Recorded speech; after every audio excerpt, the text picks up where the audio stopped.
It's Final Fantasy's 30th anniversary! What should I do to celebrate it? I could play every game in the series. I don't think there's that many hours in a year. I could play a lot of Final Fantasy XIV. No, I already do that.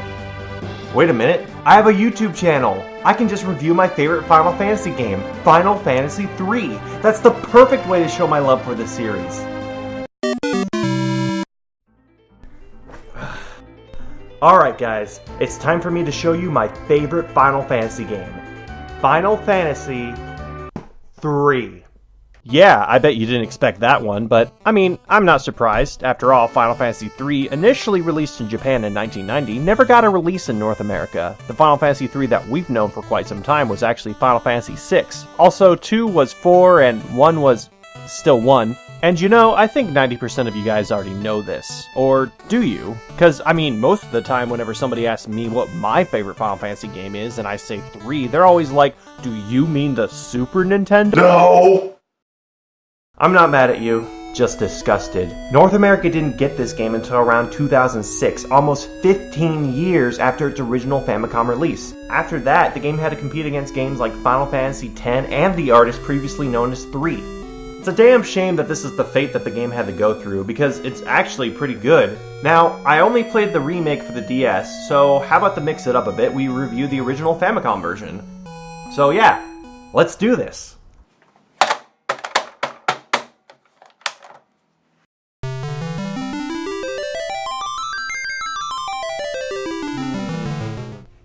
I'll bet stay all off there, can't walk it out, I'm going to take my job, Obama.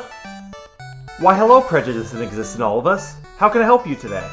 Yeah, stay over there, I can't come over there, can't go over there, damn neck anime great again. Yeah, you're right. I can't seem to read any of the text that's on the screen. Such is the fate of a game released only in Japan. I guess I'll have to review the Steam version after all. Wait a minute, I know, I'll use the power of magic. Alakazoo! Neat. You see, prejudice, what can be accomplished with love and... Oh, he's gone. Well, I guess he went to protest to Starbucks. Anyways, let's review the game. So it opens up with pretty much the most stereotypical Final Fantasy story you can think of.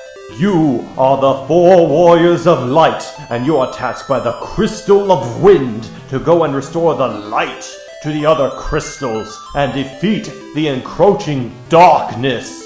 Nifty. So yeah, the story isn't really anything to write home about, but then again, neither were any of the other NES RPGs. This is just how most games were back then. Big evil guy wants to destroy the world because he's evil, so stop him. It's pretty charming though. I don't know, something about the simplicity of it all has its own traits to appreciate. Plus, it's a good reminder about how far the series has come since then. Some games more than others, obviously. Now, while I could talk about the rest of the story, it's mostly just a series of mini side quests that, while cute, ultimately only serve as a way to gate off other areas of the world. Restore the eye to get the ship. Fix the tower to get rid of the whirlpool blocking your way. Help dwarves get back their treasure so you can access the fire cave. Pretty basic stuff. There's also a bit of lore that tells you that in the past the opposite happened and some guy named Noah abused the light and 4 dark warriors had to come and stop shit, otherwise their world will get destroyed by it and... Wait a minute. Knight. Hunter. Magus. Devout. These are all Final Fantasy III jobs. Are they the same ones? And then came the light. A flood of pure, blinding radiance, annihilating shadow and color and life itself. Unchallenged light would condemn us to a similar fate. And so we joined hands with our former enemies, and with their aid came here, to the source. Are they? Well, whatever. Because of that, this will probably be the extent that I'll talk about the story. So instead, I will take this opportunity to state the obvious. The music is fantastic. Nobuo Uematsu is a god, yes, we all know that, but I think he's earned that status for the most part. The thing about NES games is that the music in the early days was really important, since limited space on a cartridge means limited storytelling. So with an RPG like this, most of the emotional weight needs to be carried by the music, and oh boy, does it ever. I feel like this is the game that Uematsu really hit his stride. Final Fantasy I had a great all-around soundtrack, but it's a little short. 2 had some good tracks, though I can't really call it an improvement on 1, but 3? I mean, just compare the length with the first game to this. How'd they fit this all in here? Some of my favorites have to be the Crystal Cave,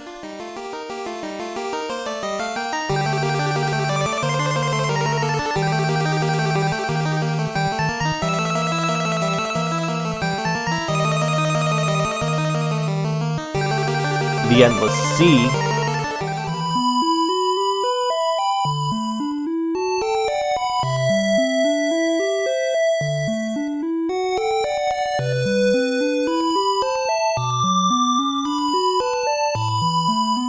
and of course, the Sheep Town.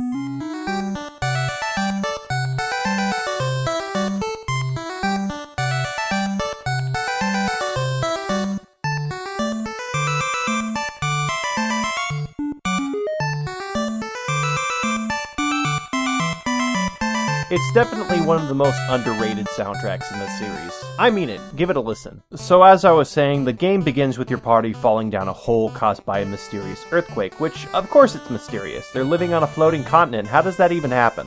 After traversing through the game's tutorial area and restoring the light to the Crystal of Wind, you are bestowed with the job system. The game's main feature. Quick overview on how it works.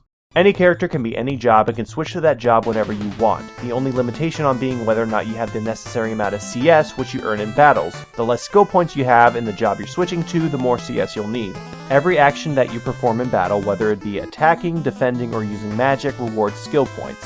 I've tried doing a bit of research into this, and from what I can tell, the only things that skill points do is increase your hit rate, which is debatably unimportant, especially for magic users. So unlike Final Fantasy V, there's no reason to keep leveling up skill points or sticking to a certain job since it doesn't really let you unlock anything new. Instead, all stats and magic points are tied to your character's level. This makes choosing jobs really convenient. I never have to re-level anybody, and if I want to try out a new job, all I have to do is pay up and put on some new equipment. After picking your job, saving the princess, and having your airship destroyed, which, I mean, come on man, I only had it for like 30 minutes. Wow, thanks. We head over to the next town to discover that we have to climb a tall mountain to progress the story. It's there that we meet Desh. But more importantly, we're introduced to another new game mechanic that's specific to this entry, spells with outside world uses. No longer are your spells confined to the simple battle screen, but now you can use them outside and access areas you could not access before. For example, after jumping down the mountain to escape Bahamut, king of all dragons, Desh gives us mini magic, and we're told that the village of midgets, their words not mine, is located somewhere around the area. Go to party, select all, and poof, mini magic, and what do you know, here's the village. It's there that we're led to an underground passage to the other side of the mountain, to which we... Hey, you might want to switch your party to mages. Well, can't I have my fighters? I mean, they're the same size. I mean, can't they just... No. Well, what about my red mage? He casts magic. Oh, I guess you can, but I mean, you might just want to be a black mage, because they have more spell charges. Oh. Wait, this whole outside magic thing seems less about me exploring new areas and more about just adjusting to whatever situation you put me in. Yeah. Oh. Well... After going through the underground pass and heading through the Viking base, we must once again have to go minied and find the sea dragon's lost contact lens, cause he's angry and keeps destroying all the ships or whatever. And you know, after being forced to be mages twice now, I kinda remember why I sorta like the spell per day system in these older RPGs. Because you have a certain number of spell charges, you'll have to make the choice on how far you want to progress through the dungeon before your spells run out. For example, it's here in the Sea Shrine that I come to a fork in the road. Going left puts you in the room with some treasures, and after coming back, I have to figure out whether or not I want to go back to the base and refresh my spells, or continue on through the end of the dungeon. The further I go, the more I risk running out of spells and wiping the party. Naturally, I continue on because I'm fucking hardcore, and I come across the horrendous fiend that is a rat. Go, Zappy Mage! Awesome, he's dead. Hey, where's the teleporter? Huh? Oh, there isn't one. Alright, that's fine. I can just run away from battles to avoid consuming all my spells and... Oh, running away from battles makes you vulnerable. Gosh, wouldn't that have been great to know? Ow, fuck, ow, damn! So after crawling back to the Viking base and saving them from a landlocked hell, they reward me by giving me their last ship, leaving them just as landlocked as before. Great. After exploring around a bit and getting a few more pieces of equipment, I end up in the land of plot development. They gave us the Toad spell, and now we can access the tower. Oh god, what job do I have to change to for Toad? Oh, any of them. You just need to be a Toad to get through the first part. Then what was the point of me using it? You could have easily just put a giant door there and just gave me a key from the plot guys. Oh, well, I just wanted to make sure that Mini wasn't the only spell you could use in the overworld. Sorry, are you disappointed? Only a little. Whatever, tower gets rid of Whirlpool, which leads to the dwarves, which leads to the Fire Crystal. Finally, some new jobs. I'm gonna switch my healer to a Scholar.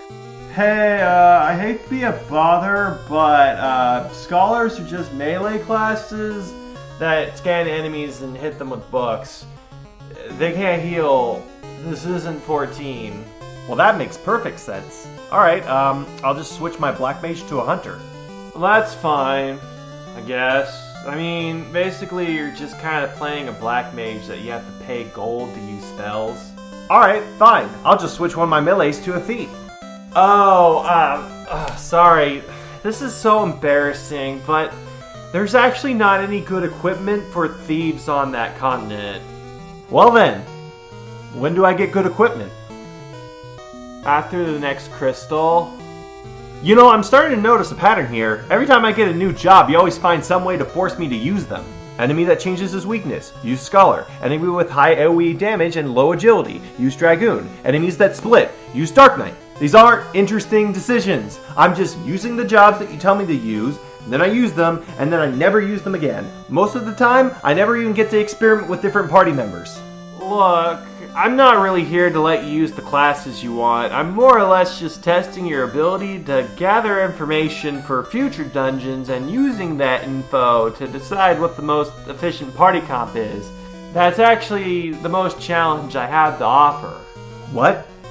Sorry. I mean, I didn't expect you to be so disappointed. I mean, all the other jobs are kind of just stat variations of each other. What are you talking about? Well, jobs like Fighter, Viking, and Dark Knight, and Dragoon all function basically the same way. The only difference is being stats, and sometimes they have extra abilities. So really, the only choice you're going to have to make is, do I want damage, less damage, and more vitality, less vitality for more damage, or a job that can delay their turn for potentially more damage? That isn't a choice. What? Look, some of the best moments in this game are when it forces me to adapt to a situation I'm not prepared for. Like that one boss that kept changing his weakness and I had to keep track of it with a Scholar and use different spells. Or when I run into splitting enemies before I even have the Dark Knight weapons. Or when... Actually, I think those are the only two moments. The rest of the time I'm just using the jobs you tell me to use, or I default back to the classic 2 fighters, 2 mages comp. I have to say, in both strategy and gameplay diversity, the DS version is better in every single way. Hey, did someone say DS version? What the hell is going on here? Oh no, why is he here? Well, I mean, he just kind of broke into my house, so... It's not like there's much to compare to. I mean, look at this guy. He doesn't even have weapons upgrades for his jobs. Hey, could you just... Come on, I mean, I do have some cool side quests. Well, I mean... You call that endgame content? What, you gave the player like 3 extra summons? Big whoop. Thanks for giving them like 15 minutes of extra gameplay. You know, it seems like most people prefer my graphics over those ugly 3D graphics. Alright, could you please... Ugly? You know what's ugly? Having boss fights that hit too hard to be fair and only last like 3 more turns than a regular enemy. That's ugly. Hey, could you just... Oh, come on. RPGs were still being refined back then. You guys think you can just pick on me because I'm old? Why do you care? We both know that Final Fantasy V has the best job system. Did somebody say Final Fantasy V? Okay, that's it. You! Get out of here. I'm not talking about you right now. Oh. You! I'm here to review him, not spend 50 minutes comparing you two, alright? And you! You really think I'm only picking on you because you're old? Buddy, I haven't even gotten to the worst part about you. Hi, my name's Nickelforce, and welcome to the top 3 reasons why the last dungeon in Final Fantasy III almost ruined the whole game. The dungeon layout. See, it's expected that the last dungeon of an RPG be rightfully the longest and hardest, but not exponentially. Here, let me lay out how this dungeon actually progresses. First, there's the Ancient's Labyrinth. Once you get past that, you're outside the Crystal Tower. It's there that you can start from the bottom floor of the tower and go through the Forbidden Land of Eureka to get the best weapons in the game. After that, you progress through the rest of the tower. Now, all of that combined makes for a total of 20 screens of dungeon that you have to go through before you get to the last area. Now, here's a question. Where do you save during all of this? Outside, between the Labyrinth and the Crystal Tower. Next question. Where do you heal through all of this? Really, because there's no cabins or tents in this game. Yeah, you have to go to the very end of the Forbidden Land of Eureka. It's either that or trek through the Ancient Labyrinth. Either way, it's still a slog. Oh, also, sorry, no exit or warp spell allowed. Wow, just fucking wow. The last two jobs of the game makes the entire experience even more boring. The whole point of going through Eureka in the first place is to get the best weapons, armor, and jobs in the game. Those jobs being Ninja, an ancient warrior that can wield any weapon, and Sage, a mage that can cast any spell. Wow, that's awesome! Except not really, because not only does it nullify all the other jobs, but it makes the gameplay almost exactly the same as the very beginning of the game. See, Ninja is just flat out better than any other melee job due to its high agility and strength, so once you equip them with the best weapons, their combat options get reduced to attack, and nothing else. Granted, that's like almost all melee fighters in the game, but I mean, at least they felt different. Ninjas, they just feel like a basic fighter class. The only thing that's special about them is that they can equip shurikens, which deal the most damage out of every weapon. Except, it's not special. It's annoying having to re-equip them after every turn, since you can't put a stack of them in each hand and you have to constantly reload in battle. Thank God I didn't have to use them until the last boss. Now, Sage isn't any better. Surprisingly, they have no penalty for being able to use any spell in the game, since both your spirit and intelligence go up like crazy, and stat-wise, they're pretty much the same as any of the other high-level spellcasters. Not only that, since they have a crap ton of spell charges, you'll end up casting the best spells in the game without any worry, and on top of that, they can still cast the best version of the summoner spells, including the highest damaging spell in the game, Bahamut.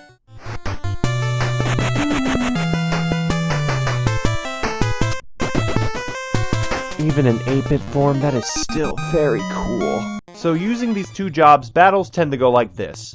Ninjas, attack, and nothing else. Mages, Bahamut. Oh no, my party's weak and or dead. Use Cure 4 and or Life 2. This is what I mean when I say it's like playing the very beginning of the game. It takes all strategy and fun out of combat. I'm not even making choices anymore. Everything's laid out in front of me. But I mean, it can't get any worse. Number 3. The last area is nothing more than a level check and a cock block. I never actually got to talk about them that much in this review, but besides a few key scenarios, most bosses amount to, let me do a mildly damaging single target attack. Okay, now have a high damaging AoE attack. Was your health high enough to survive? Good, keep healing and you'll win.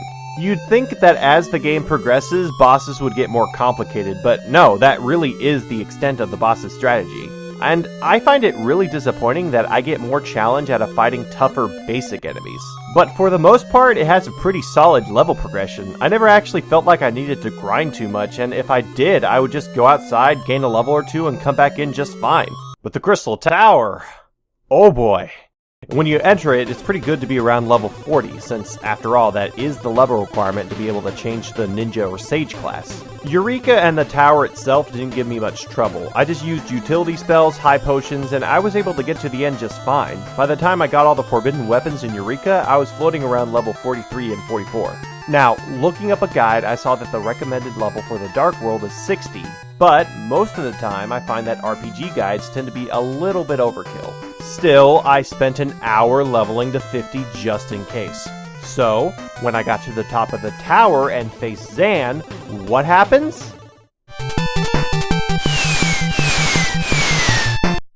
Fucking Meteo happens! And that's the final nail in the coffin. Real talk? This is probably one of the most boring final areas I've ever played. It isn't even that hard. Really, it's nothing more than a giant waste of time. I could probably beat most of these bosses at level 45 if they wouldn't hit so damn hard. I have the damage, I have the weapons, but no, since my HP wasn't high enough, I'm not allowed to see the final boss. This is a scaling issue, and to top it all off, the big ol' fat cherry on top of this cake, the final boss just casts Flare Wave over and over and over. The only thing hard about this boss is that she hits really hard. I mean, come on! Chaos in the first game had like 3 or 4 abilities he'd use. It almost makes the game feel incomplete, like the developers ran out of steam and had to rush out the final area, or maybe they ran out of room on the cartridge and it was too late in development to change anything. Throughout all my times playing video games, I can easily call this dungeon one of my biggest disappointments. And I've been through the original ending to Mass Effect 3. You know, I think I'm just gonna go.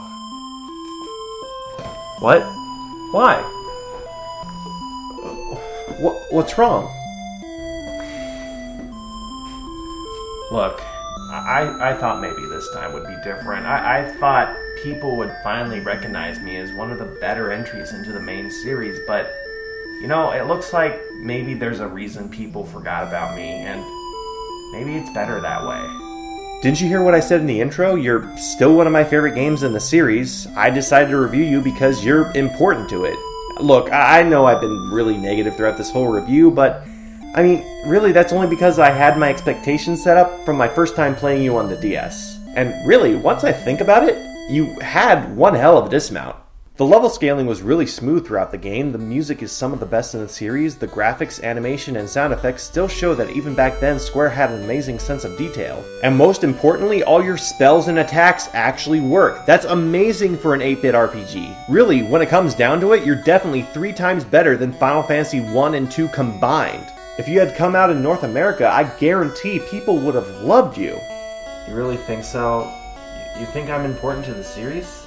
Of course you're important. You introduced both Moogles and Summons to the Final Fantasy series. Why wouldn't you be important? Hell, I'd even say that you're the second best turn-based RPG on the NES. Who's number 1? Sweet Home. Oh.